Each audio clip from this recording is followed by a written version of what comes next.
Assalamualaikum warahmatullahi wabarakatuh. Perkenalkan, nama saya Laila Ulkianti, kelas C7.24, Prodi S1 Manajemen dengan NPM 10124055.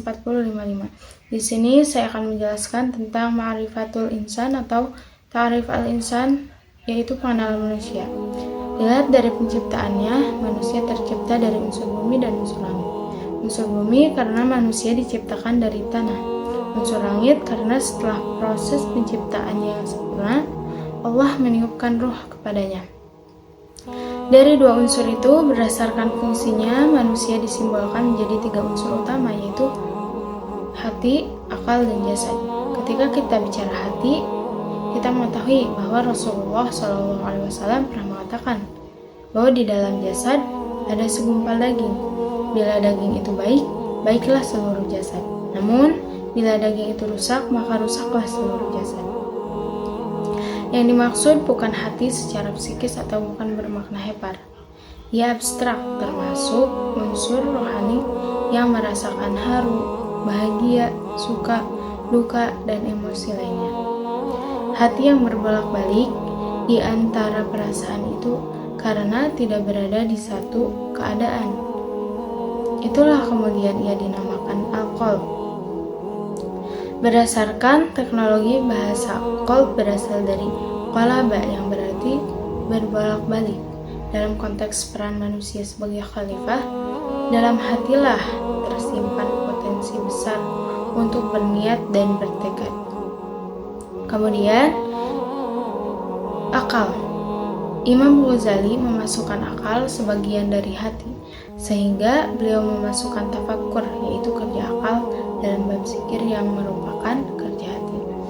Allah mengatakan bahwa pemahaman merupakan pekerjaan hati dalam Quran Surat Al-A'raf ayat 179, yang artinya mereka mempunyai hati namun tidak dipergunakan untuk memahami ayat-ayat Allah. Akal juga bukan otak, karena otak bahasa Arabnya bersifat fisik.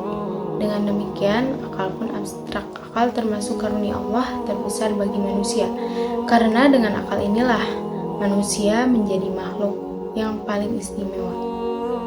Dengan akal itu, manusia dapat memahami berbagai hal yang Allah ajarkan kepada manusia. Dalam konteks kekhalifahan, akal memberi manfaat besar kepada manusia dalam bidang ilmu pengetahuan, hingga ia dapat melakukan pengembangan dan inovasi. Bagaimana memanfaatkan keduanya secara baik? Dengan hati manusia bercita-cita, terobsesi, dan bertekad. Dengan akal, manusia memperoleh ilmu yang ia gunakan untuk merencanakan strategi demi mencapai tujuan. Jasad sangat mudah dikenali karena ia dapat kita lihat dan kita raba. Karena itu, tidak ada perbedaan tentang hakikat jasad ini.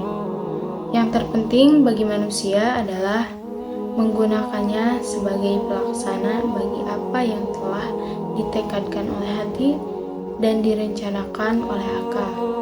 Tanpa jasad, tekad dan pengetahuan akan menjadi impian dan teori yang kosong.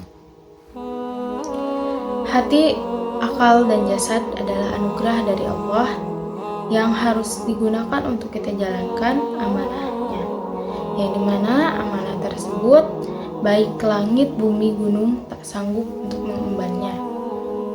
Amanah itulah tidak lain adalah ibadah dan menjadi khalifah. Bagaimana manusia menggunakan seluruh potensinya sehingga dapat menunaikan amanah ini, yaitu melakukan ibadah dan menjalankan sebagai khalifah. Dan harapan yang terus kita jaga adalah menantikan balasan dari Allah Subhanahu wa Ta'ala. Mungkin cukup sekian pemaparan Ma'rifatul Insan dari saya. Mohon maaf bila banyak kesalahan. Wabillahi taufiq wal hidayah. Wassalamualaikum warahmatullahi wabarakatuh.